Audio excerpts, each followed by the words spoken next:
વડોદરાના અનેક વિસ્તારો હજી પણ બેટમાં ફેરવાયેલા જોવા મળી રહ્યા છે। વડોદરાથી આ સમાચાર મળી રહ્યા છે। અનેક વિસ્તારો હજી પણ બેટમાં ફેરવાયેલા છે। માંજલપુરની જયલક્ષ્મી સોસાયટીમાં પાણી ભરાયા છે। અનેક સોસાયટીઓ હજી પાણીમાં ગરકાવ છે। ત્યારે મંતવ્ય ન્યૂઝ પાણી ભરેલી સોસાયટીઓમાં પહોંચ્યું છે। મંતવ્ય ન્યૂઝ પર ગ્રાઉન્ડ ઝીરો રિયાલિટી ચેક કરવામાં આવ્યું છે। ત્યારે વડોદરામાં અનેક વિસ્તારો હજી પણ બેટમાં ફેરવાયેલા છે।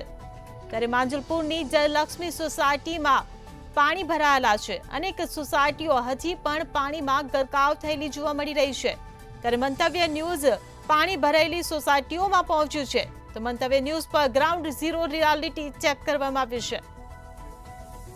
વડોદરાથી આ સમાચાર। વડોદરામાં અનેક વિસ્તારો હજી પણ બેટમાં ફેરવાયા છે। માંજલપુરની જયલક્ષ્મી સોસાયટીમાં વરસાદી પાણી ઘૂસી ગયા છે।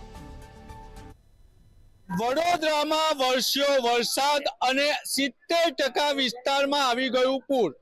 મંતવ્ય ન્યૂઝની ટીમ પહોંચી છે રિયાલિટી ચેક માટે કે વિસ્તારમાં તંત્ર પહોંચ્યું છે કે કેમ। આપ જોઈ શકો છો મંતવ્ય ન્યૂઝની ટીમ ગુજરાતના સૌથી સિનિયર ધારાસભ્ય માંજલપુર વિધાનસભામાં પહોંચી છે। 4 દિવસ થઈ ગયા છતાં પણ અહીંયા પાણી નથી ઉતરી રહ્યા અને સામાજિક કાર્યકરો પોતે સેવામાં લાગ્યા છે। આપ જોઈ શકો છો સામાજિક કાર્યકરો ટ્રેક્ટરો મૂકી અને પાણી અને જમવાની વ્યવસ્થા કરી છે। આપણે બોટ લઈને સામાજિક કાર્યકર્તાને પૂછીશું શું કહો છો તંત્ર કોર્પોરેશન પહોંચ્યું છે? તંત્ર કોર્પોરેશન કોઈ પહોંચ્યું નહીં। ગઈકાલ રાતના અમારા નારેશ્વર લીલોડ ગામના તરવૈયાઓ અને નાવડીઓ લઈને આવ્યા છે। ખડે પગે આ લોકો સેવા બજાવી રહ્યા છે। નારેશ્વર થી બોટ આવી પરંતુ કોર્પોરેશન ના પહોંચ્યું। અન્યને પૂછે કાકા શું કહો છો કોર્પોરેશન ના અધિકારી કે ધારાસભ્ય આવ્યા છે? કોઈ દેખાયું નથી। વોટ વખતે બધા આવે છે અહીંયા કોઈ અહીંયા હું ક્યારનો ઉભેલો કોઈ આવ્યું નથી લેવા। બરાબર આટલું પાણી ભરાયેલું 3 દિવસથી અહીં લોકો ફસાયેલા પડ્યા છે દૂધ પાણી દવા વગર। બરાબર આ લોકોની આટલી બધી મોટી સારી સેવા કહેવાય કે જે નવ નાવડી લીલોડ ગામથી લઈને અહીંયા નિસ્વાર્થ સેવા આપે છે। હું અહીંયા ઉભો તો મને તરત કીધું કે દાદા તમને ચાલો લઈ જાઓ।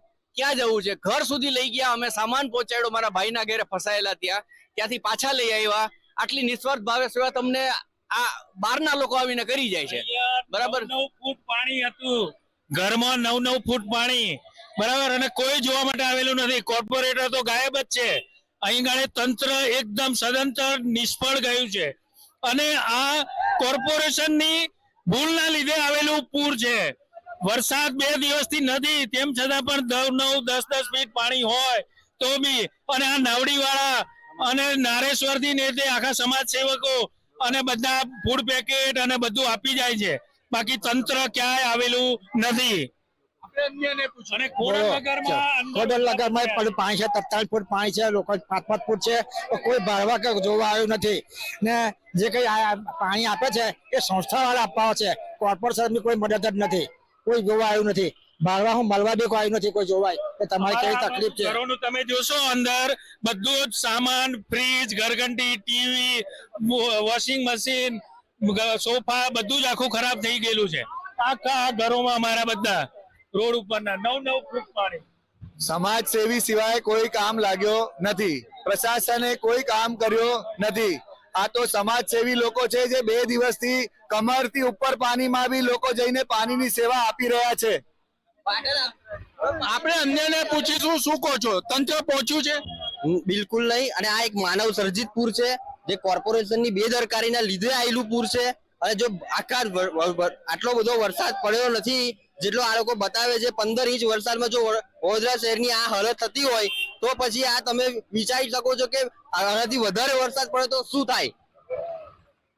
શું કહેશો આ બાબત હું એક વસ્તુ કહેશે આજ સવારે પણ મારી ચર્ચા થયેલી ત્યારે મને વોર્ડ ઓફિસરે એવું કીધેલું કે અમારી પાસે પૂરતો સ્ટાફ નથી અમે પહોંચી નથી વળતા એટલે અમે સ્થાનિક લોકોની મદદ લઈએ છીએ। જો કોર્પોરેશન સ્થાનિક લોકોની મદદથી જ કામ કરતું હોય તો કોર્પોરેશનની જરૂરિયાત શું છે? સ્વયંસેવી સંસ્થાઓને કોર્પોરેશન સોંપી દેવું જોઈએ। એટલે અહીંયા 3 દિવસ પછી આજે જે ખુલ્લું નીકળ્યું છે એના લીધે આજે લોકો બહાર નીકળી શક્યા છે। બાકી અહીંયા કર્ફ્યુ જેવો વિસ્તાર હતો। એટલે આપ જે રીતના માહિતી મળી રહી છે એ રીતના તંત્ર પહોંચ્યું નથી।